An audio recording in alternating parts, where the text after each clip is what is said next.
Well, this was a very unexpected video.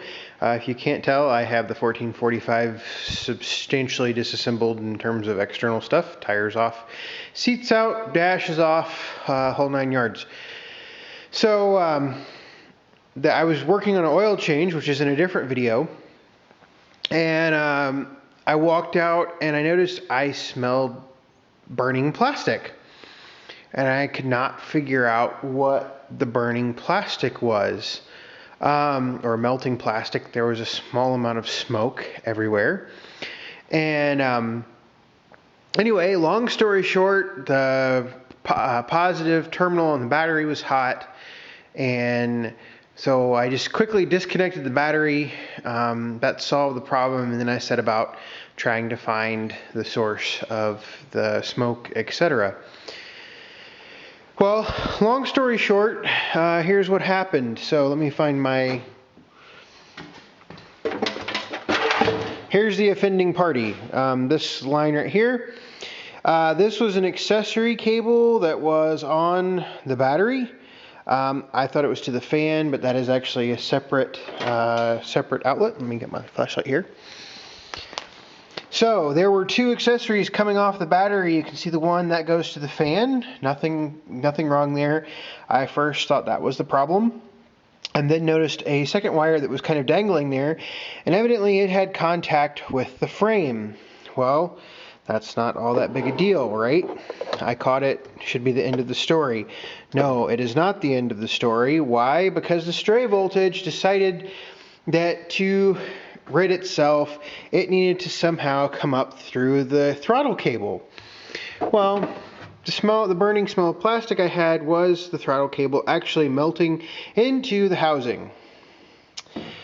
So I only found this out. I could not find the source of it. And then all of a sudden I realized after I fired it up for the oil change that my throttle handle wouldn't move. And so I started taking things apart. That's when I found out that all this was melted in there, etc. In the process, this was weak enough from all the heat that it broke off, and so I needed a throttle cable. New throttle cable is only $23, so it is on order. So yeah, that is my excitement for the day. I'm really glad that the whole machine didn't burn to the ground in the garage. That would have been a no bueno day.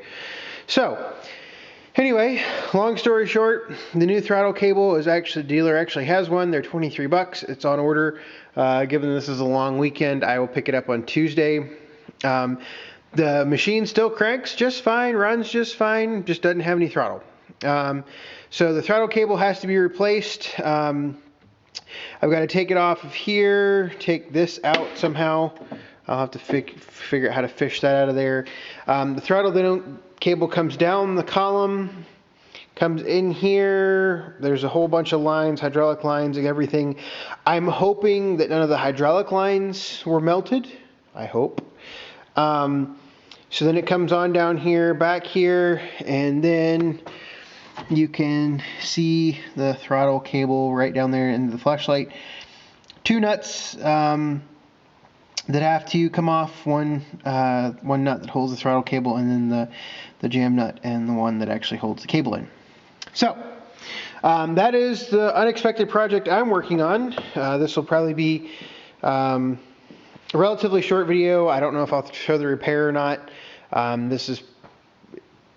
This will be one part. I don't want to wait a couple days to put the finished part up there.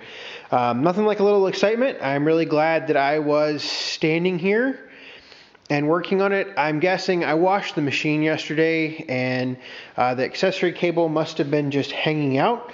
It's my fault. I should have traced it down a long time ago when I bought it. I'm lucky it hadn't burned before now, but it goes to show you that you should check electrical systems when you buy equipment. I actually knew the cable was there, but I didn't know where it went to, and I never investigated it. So yeah, shows you bad things can happen if you're not careful. Luckily this was pretty good ending. Hopefully that was the cause of the problem. The battery terminal's not hot anymore. There's no more stray voltage or anything. So At least I hope there's not. Just one ruined throttle cable, and I don't even think there was, aside from just the melting part of this, there was no damage per se, although it was very, very hard to get the throttle cable out of there. So anyway, that's it for this video. I'll probably put this up first and then do the oil change second. Kind of got a backlog of videos that I'll put up over the next week or so. But anyway, thanks for watching.